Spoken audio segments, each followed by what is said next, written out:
¿Conocéis el Lung Chan? Es el juego que se está poniendo de moda en los salones madrileños. Su difusión está siendo, como en otros países, rapidísima. Hoy, sin embargo, hay en España muy contadas personas que lo dominan. Juego esencialmente clásico, es complicado pero no difícil, y tiene el encanto especial de presentarse en piececitas de marfil o bambú pintadas primorosamente a mano. No es barato, no es barato. Pero no ha de ser a buen seguro el precio un impedimento para que aquí adquiera la misma boga que ha alcanzado en el resto de países del mundo. Antes, el Lung Chan o Mahjong, que significa yo gano y es una de las principales frases y sobre todo la decisiva del juego, era la diversión favorita de los emperadores chinos. Ellos únicamente podían jugarlo. Y la primitiva costumbre fue transmitiéndose de padres a hijos a través de las dinastías imperiales, pero cayó el imperio y el Lung Chan pasó a ser de dominio público.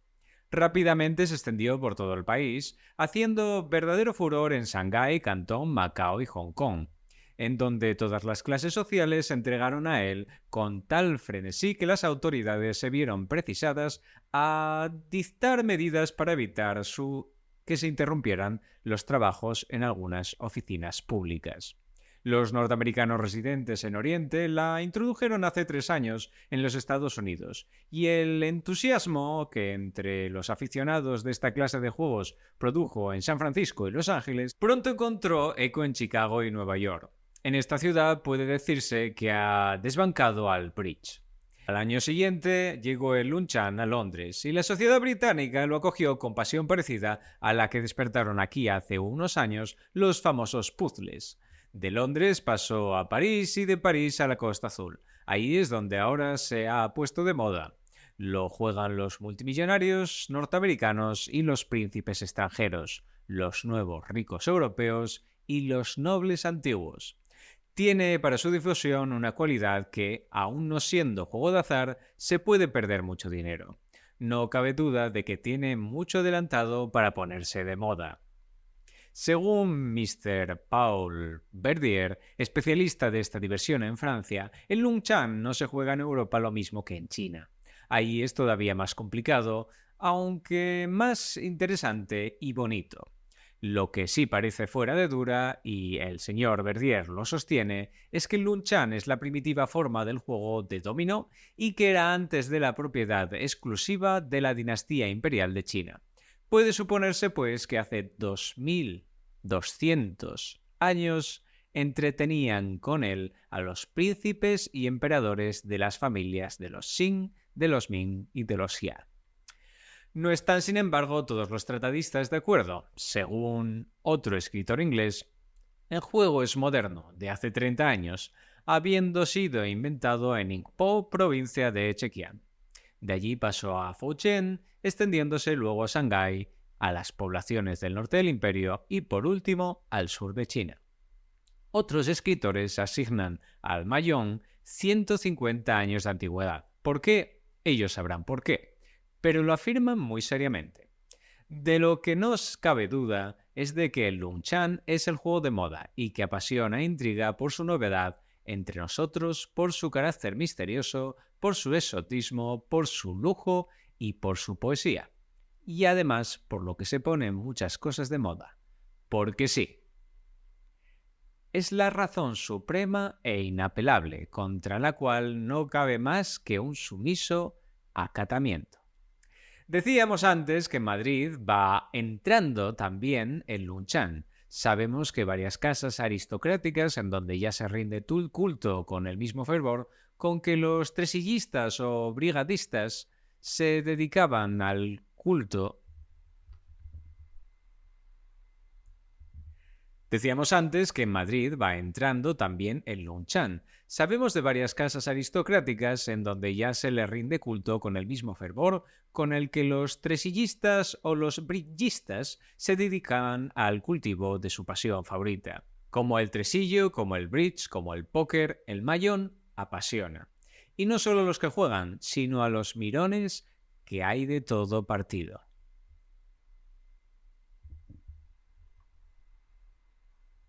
Decíamos antes que Madrid va entrando también el Lunchan. Sabemos de varias casas aristocráticas en donde ya se le rinde culto con el mismo fervor con el que los tresillistas o los bridgistas se dedican al cultivo de su pasión favorita.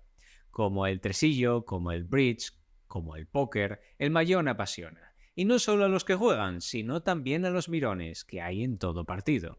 Las piezas de Lunchan que han llegado a España pertenecen a las colecciones puestas en circulación en Francia, acaso estén construidas en el mismo París.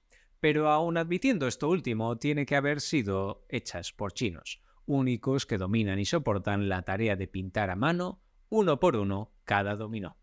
Todavía no hay, que se sepa, ningún campeón europeo de mahjong. Los españoles estamos, pues, a tiempo de aprender a jugar en forma de dar ciento y raya a franceses, ingleses e italianos. ¿Acaso andando los años pueda darse el caso de que en Madrid, en una Barcelona o en una Sevilla surja un lungejanista tan formidable que pueda repetir el caso de un vecino de Yokohama que, según dicen las crónicas, mantuvo al mismo tiempo 10 partidas de mahjong y ganó las 10?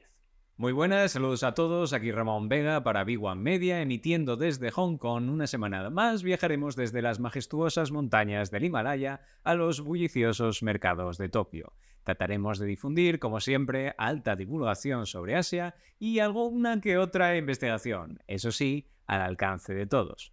Esta semana hablaremos del mahjong, ese juego que se hizo famoso en todo el mundo en torno a la década de los años 20, pero que en España ya sabíamos algo sobre el tema. Actualmente 600 millones de jugadores, más de la mitad en Estados Unidos, hacen que se pueda considerar uno de los juegos más importantes de la historia de la humanidad.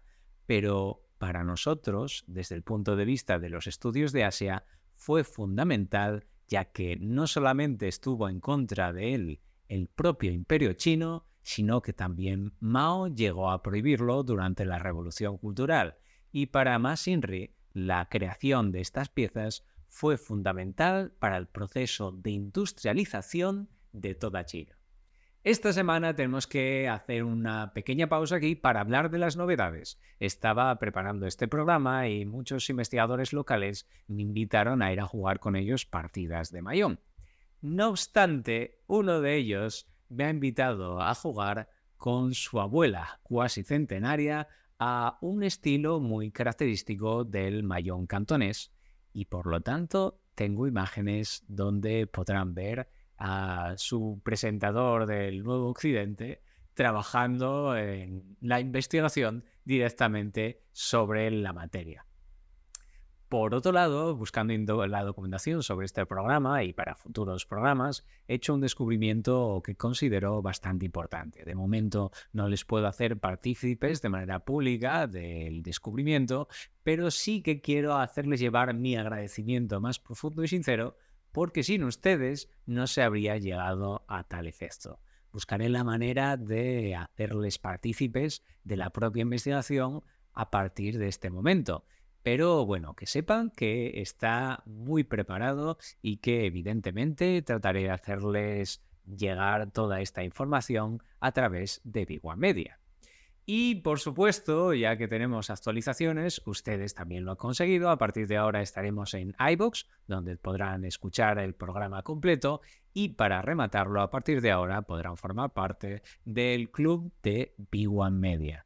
Esperemos que Jano García y todo el maravilloso equipo pueda seguir trabajando mucho para que ustedes se debatan a quién quieren realizar sus consultas. No obstante, en nuestra sección del canal no se preocupen, seguiremos en la misma línea a no ser que quiera hacer alguna aportación muy particular. No se olviden de apoyar el canal con sus likes, sus pulgares hacia arriba y sus comentarios. Y sin más dilación, acompáñenme a descubrir la fascinante historia de esta semana. Empiecen a mover sus piezas de mahjong, el trino de los gorriones, como dicen los chinos, porque empezamos con el monográfico.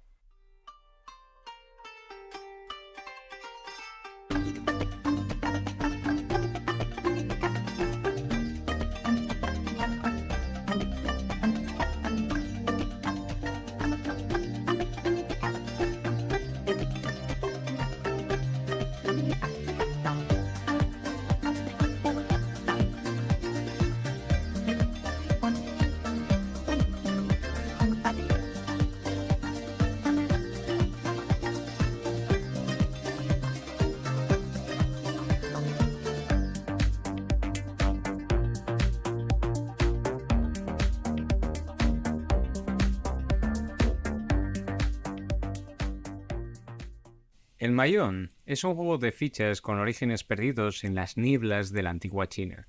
Se ha convertido posiblemente en una de las manifestaciones emblemáticas ya no solo de los juegos en Asia, sino de la propia civilización y cultura chinas, tanto de los que siguen viviendo en China como de los chinos de ultramar, de los que hablamos en muchos de nuestros programas. Está completamente presente en la memoria reciente de la mayoría de los chinos, tanto en las reuniones familiares, como en las bodas, como incluso en los funerales, cuando no en cualquier otro evento en el que puedan participar. El choque y el ruido de las fichas de Mahjong y las exclamaciones frenéticas son el telón de fondo de la juventud y de la infancia de la mayoría de personas en el ambiente familiar dentro de este contexto chino. Si bien es cierto que ahora hay un cambio generacional donde se ha perdido parte de todas estas tradiciones, se ha mantenido en parte gracias a las apuestas y sobre todo a unos aliados inesperados, Japón y Estados Unidos.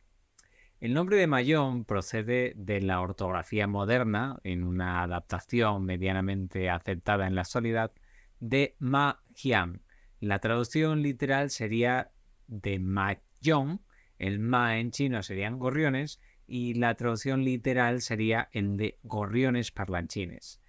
Según algunos etnógrafos especialistas en juegos, esta denominación de los gorriones parlanchines, que no los gorriones pardos, que sería otra variable, pues estos gorriones parlanchines serían por el trino que parecen simular las piezas cuando se revuelven sobre la mesa para barajarlas, entre comillas. Hay muchísimas referencias al mundo del Mahjong dentro de la cultura popular china y entre todas ellas mi favorita es que cuando hay alguien que juega mucho al Mahjong, en vez de decir que es un vicioso del tema, simplemente se dice que nada mucho, porque también a la hora de revolver las piezas se mueven las dos manos como intentando pues que se pierda la pista de cada una de las fichas y es cuando se genera ese sonido del trino.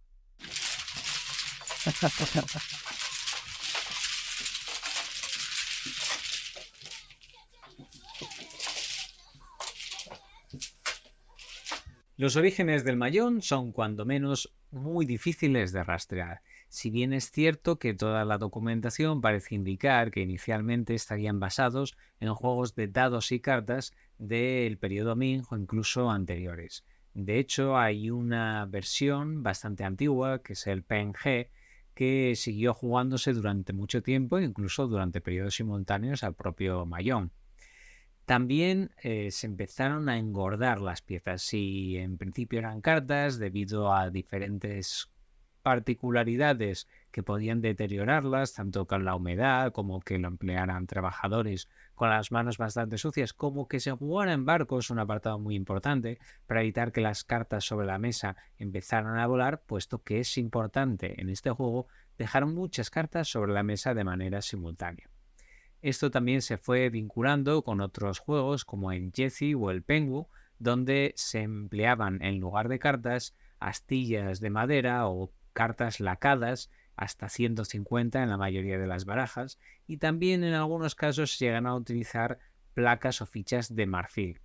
Progresivamente fueron ganando cada vez más peso. Estos otros juegos de cartas, que no de fichas, como es el caso del Mahjong, hay que tener en cuenta que también tienen unos orígenes un tanto desconocidos.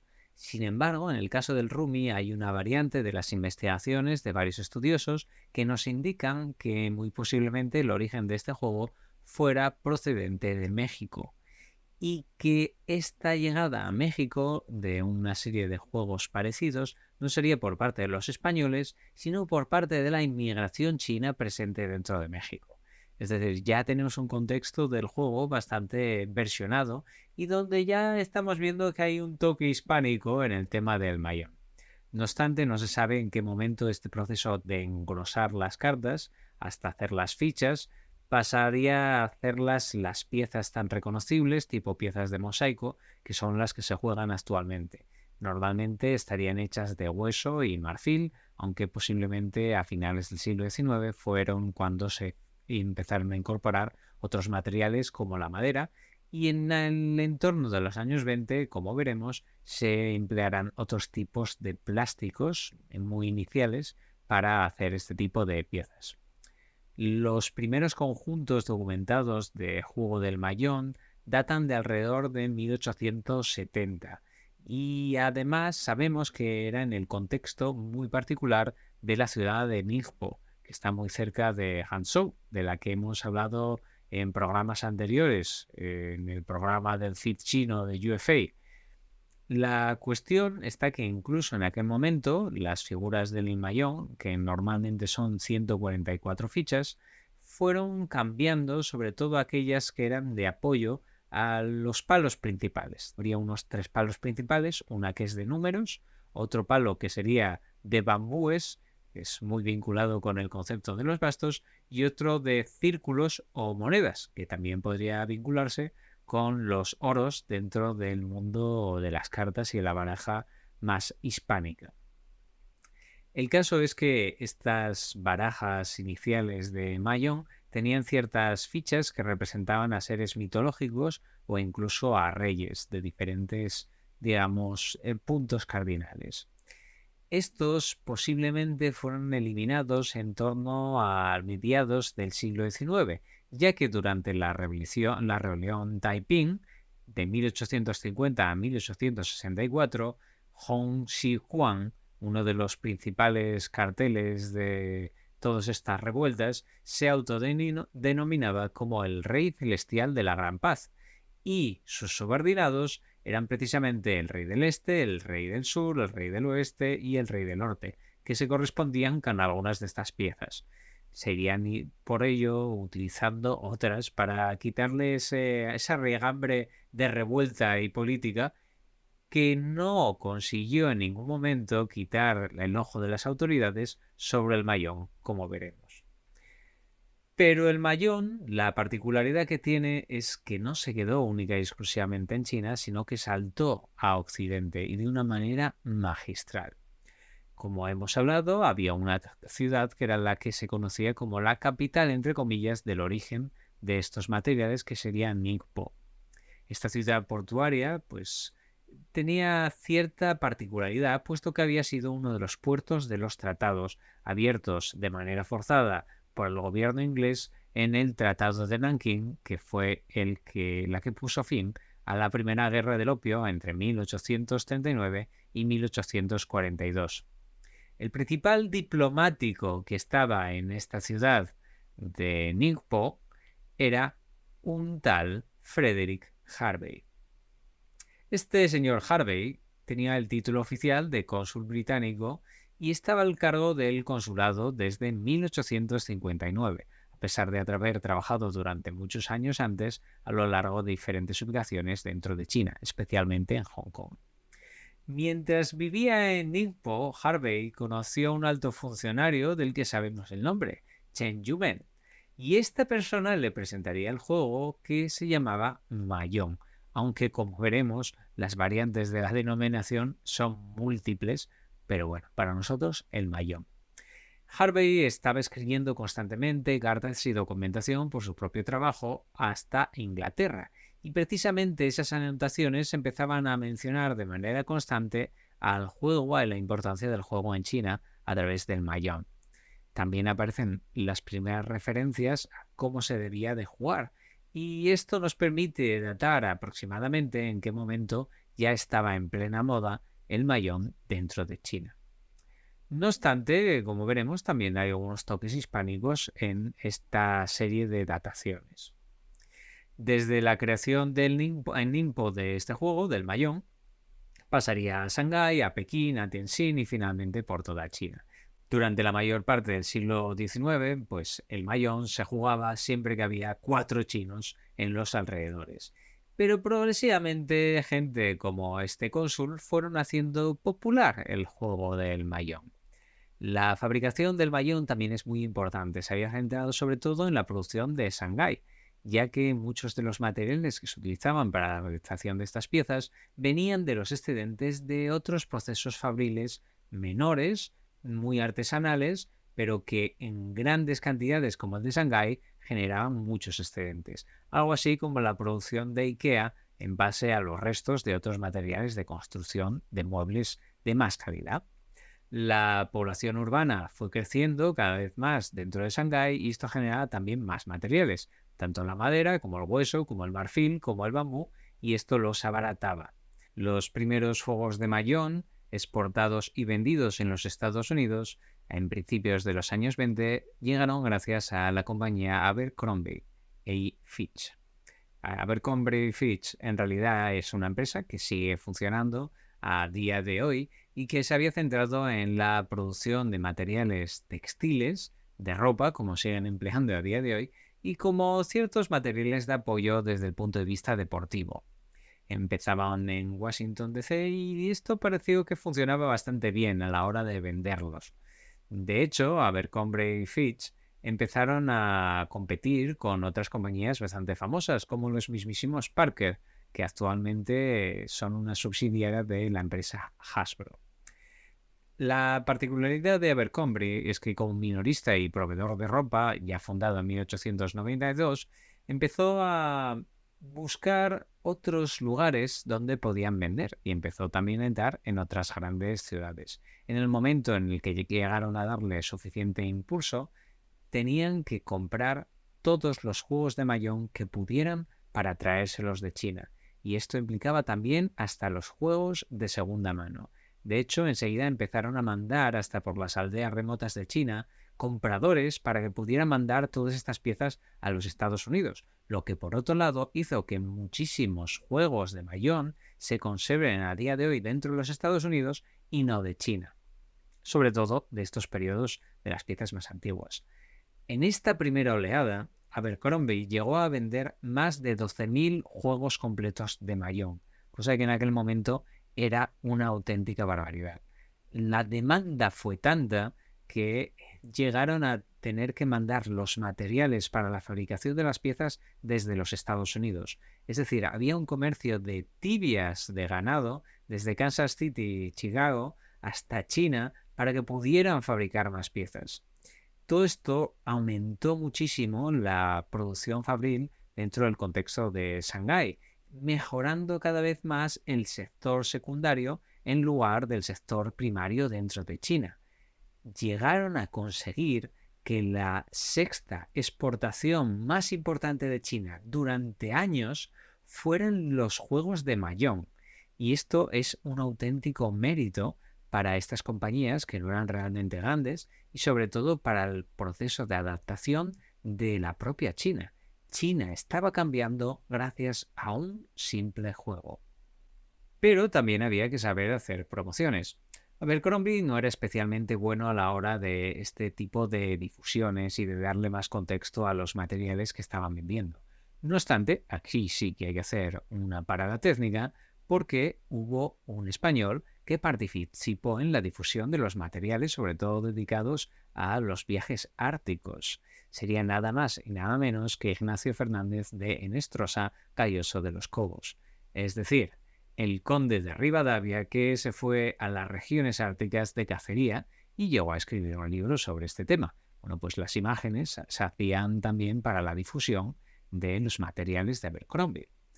Pero el que realmente supo cómo se tenían que vender las cosas fue Joseph Park Babcock. Babcock había aprendido a jugar Mahjong mientras vivía en China. Era un ejecutivo muy importante de la Standard Oil Company y allí en Shanghái había aprendido a jugar al Mahjong junto a su esposa. Y se viciaron bastante al tema los dos y se dieron cuenta que había muchas posibilidades de que este juego llegara a los Estados Unidos y que tuviera gran aceptación. Babcock decidió escribir un libro de reglas bastante significado que llamó el Mahjong, con 2 Gs, y que de hecho en Estados Unidos se sigue empleando como el término de Mahjong. Y está patentado. De hecho, hay muchos materiales que nos demuestran cómo en Estados Unidos fue el lugar donde se patentó este importantísimo juego. De hecho, otra particularidad es que el libro de instrucciones que venían con estos juegos de Mahjong, que empezó a difundir también por su parte el propio Babcock, se conoció como el libro rojo, mucho antes del libro rojo de Mao. Pero es que el señor Babcock no se quedó ahí, sabía cómo hacer una promoción de verdad. Directamente en muchos de los textos no mencionaba al Mahjong como un juego simplemente del uso de los chinos, sino que empezó a darle unos títulos cada vez más místicos. Hablaba del juego de las 100 inteligencias y del regalo del cielo. Las reglas las simplificó mucho para que la gente lo comprendiera, pero por otro lado le dio un trasfondo histórico fantasioso impresionante. Evidentemente, a principios del siglo XX todo lo oriental estaba muy de moda, el japonismo y el orientalismo estaban ya en el máximo apogeo, pero con la llegada del propio Mahjong, esta gente que quería interesarse por otras culturas tenía una herramienta con la cual podía simular vivir ese exotismo que le costaba tanto de comprender, incluso muchas particularidades de su cultura, de una manera adecuada, como por ejemplo utilizar bien los palillos. Pero sin embargo, en el juego del Mahjong se podía hacer de una manera bastante similar a la original. Para mejorar todo esto, aparte de estas historias, las leyendas hablando de que el emperador era el único que podía jugar al Mahjong, o incluso que había sido Confucio el creador de este maravilloso juego, este vicio empezó a juntarse con otros muchos elementos vinculados con el propio Mahjong. Para empezar, había que tener unas mesas especiales, unas sillas a la oriental, ropas, vestidos, más muebles, se comía comida china, había otros elementos decorativos por todos los salones para poder emular, incluso en algunas de las casas había lo que se conocía como el salón rojo, salón lacado o salón chino, que era en parte la sala de fumadores, en parte el lugar para jugar al Mahjong. Durante este periodo también hay que tener en cuenta que se estaban basando en otras reconstrucciones arquitectónicas, como lo que sucedió en San Francisco en 1906, cuando se reconstruyó el barrio chino, siendo más chino que el barrio chino original, cosa que también hay que tener en cuenta y que hay que aplaudirlo. El caso es que tenemos muchas imágenes de cómo se vestían, cómo se decoraban las habitaciones, pero esto cada vez va siendo mejor. A las piezas originales, que eran bastante más baratas, empiezan a llegar mahjongs cada vez más caros, con incrustaciones, con metales pulidos, con azulejos, con tallas, con lacados. Y esto también se seguía vendiendo en los grandes almacenes. Algunas de estas piezas eran especialmente caras y de renombre, pero otros podían conseguirlo de una manera más barata.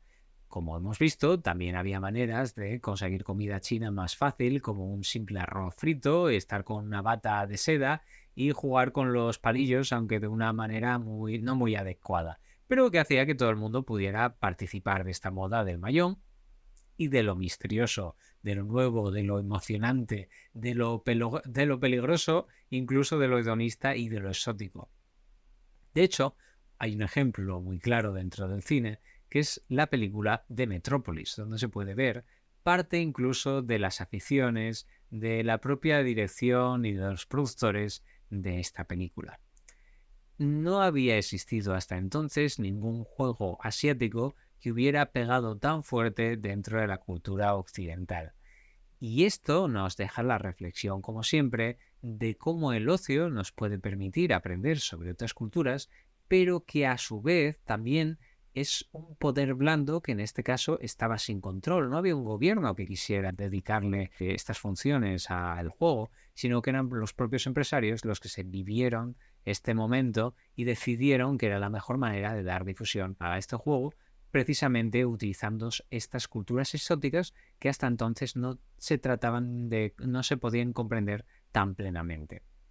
De hecho, dentro de todo este contexto que acompañaba al Mahjong, se escribieron muchas obras de teatro y canciones. Posiblemente la canción más importante se podría traducir algo así como Desde que Ma juega al Mahjong, esta sería de Eddie Cantor, que era precisamente una canción que narraba la historia de cómo una madre había dejado muchos de sus quehaceres diarios por el vicio precisamente de jugar al Mahjong.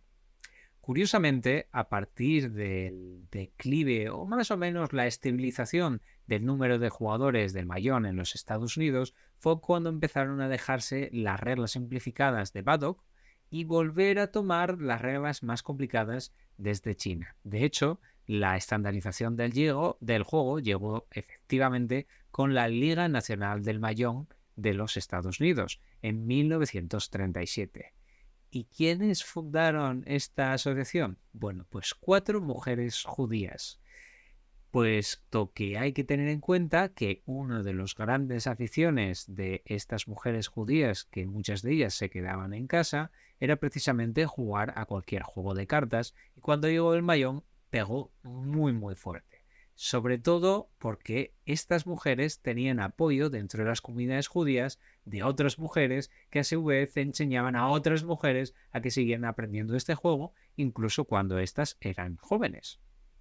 No hay que pensar solamente en que el Mahjong lo juegan las personas mayores. El caso es que llegan a publicar su propia versión de reglas del juego, que se podría traducir como el Maj, la versión americana del juego ancestral chino. Cogieron parte de las cosas de Babcock, parte de los juegos realmente del Mahjong original, y también fueron simplificando el proceso de puntuaciones, a la vez que hicieron un manual para que la gente pudiera tenerla sobre la mesa a la vez que estaban jugando, cosa de la que los chinos a día de hoy siguen riéndose bastante. Pero bueno, tenían una manera de poder acercarse a Oriente de esta manera tan particular. Mientras el Mahjong estaba prosperando en Occidente, en China estaba bajo ataque.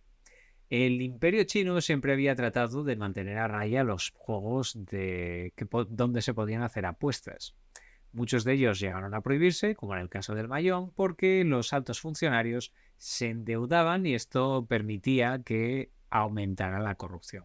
Pero la cosa se puso seria en 1949, donde ya se prohibía prácticamente cualquier juego. Y con la revolución cultural de Mao, entre 1966 y 1976, fue en el momento en el que se atacó de manera clarísima al Mahjong. Se persiguió porque era algo que se pensaba que era exclusivamente del contexto burgués, puesto que hay que recordar que en aquel momento se había encarecido muchísimo en China el coste de los juegos de Mahjong, ya que se tenían que exportar a miles a los Estados Unidos.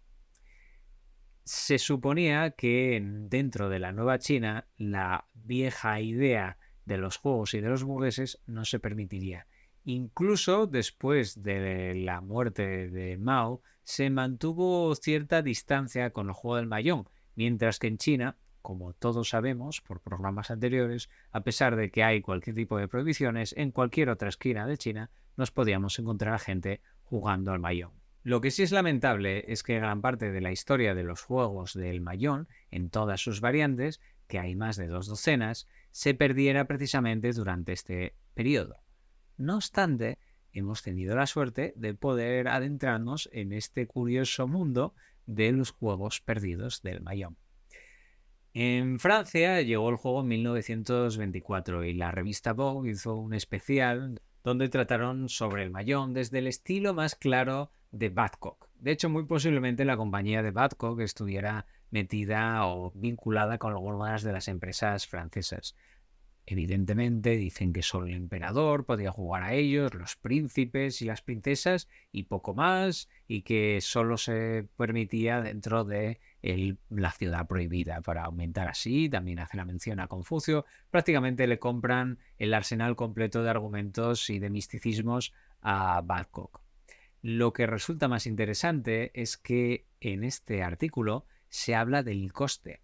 El juego del Mahjong costaba en aquel momento en Francia entre 650 y 2.000 francos.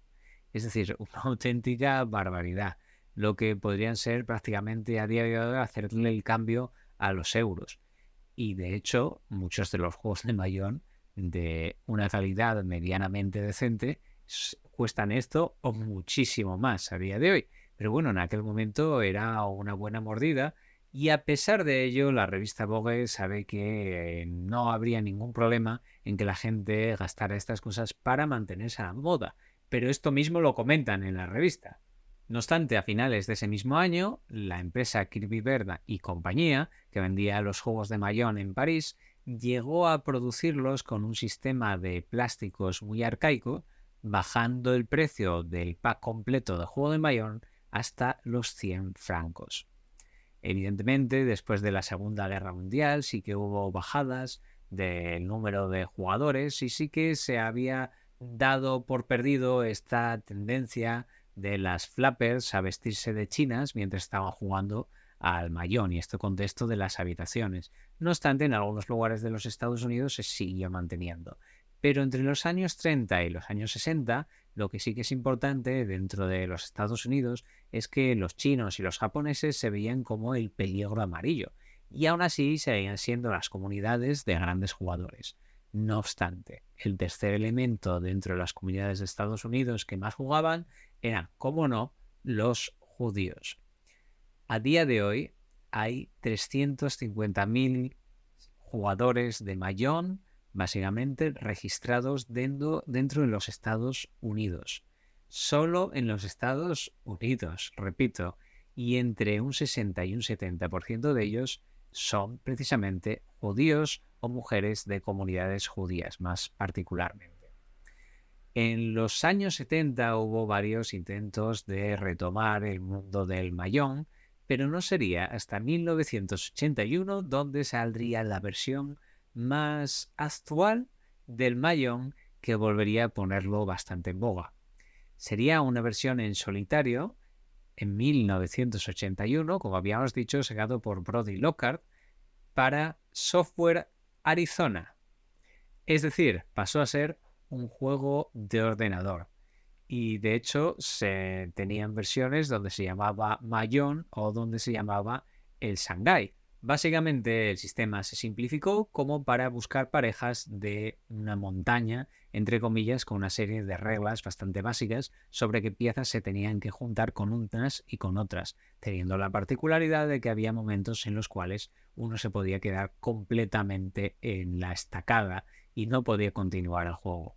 Esta versión del solitario no fue muy bienvenida por parte del público hasta que se publicó en la versión de Activision como el Shanghai, que muy posiblemente aquellos que hayan nacido a finales de los 80 y de los 90 habrán visto en muchas recreativas cómo se podía jugar a este juego por unas pocas pesetas o en el inicio por la mitad de €1. ¿Y qué sucedía en España y en Hispanoamérica? Bueno, pues no me quiero adentrar mucho porque esto sería el tema para un estudio importante. Y de hecho algo de eso tenemos y se lo podremos mostrar en el futuro. Lo que sí les puedo adelantar es que imagínense esta escena. Están las fuerzas vivas de un pueblo del Cantábrico, como no podía ser de otra manera. Y ahí está el cura, el boticario, el maestre y el jefe de la Guardia Civil con una mesa, tomando algo, un café, fumando unos puros, después de haber terminado la misa, como no podía ser de otra manera, y se les escucha gritando Pong y Mahjong. Y sí, lo que tenemos documentado en España es que gracias a la conexión de Filipinas, Manila se convirtió en un centro del juego y muchos sacerdotes españoles se trajeron los juegos antes de todo esto de lo que les hemos contado de los Estados Unidos, del Reino Unido, incluso de Francia. Es decir, España durante un periodo, de nuevo, estaba a la cabeza. Y evidentemente, incluso antes de que estos juegos llegaran a España, hacían la transición por tierras americanas. México, Argentina, Perú también tenían el acceso directo incluso en versiones muchísimo más crudas, puesto que contaban con una población de chinos que evidentemente sabían jugar y disfrutaban del mahjong. Espero que hayan disfrutado tanto como yo con este fascinante viaje por la cultura asiática de esta manera tan particular. Recuerden dejar sus comentarios con sus partes favoritas del programa, preguntas y sugerencias, ya que su apoyo y aportes son los que impulsan este canal hacia adelante. La semana que viene volveremos a la normalidad con las secciones habituales, no se preocupen. Mil gracias más que nunca por apoyar el canal, viéndonos y ahora pudiendo unirse al club de B1 Media y también pudiendo seguirnos en iVoox, que les recuerdo que lo han conseguido ustedes con sus comentarios. Es decir, no solamente los leemos, sino que los tenemos muy en cuenta. Espero que disfruten de la semana. Nos vemos pronto en el nuevo Occidente.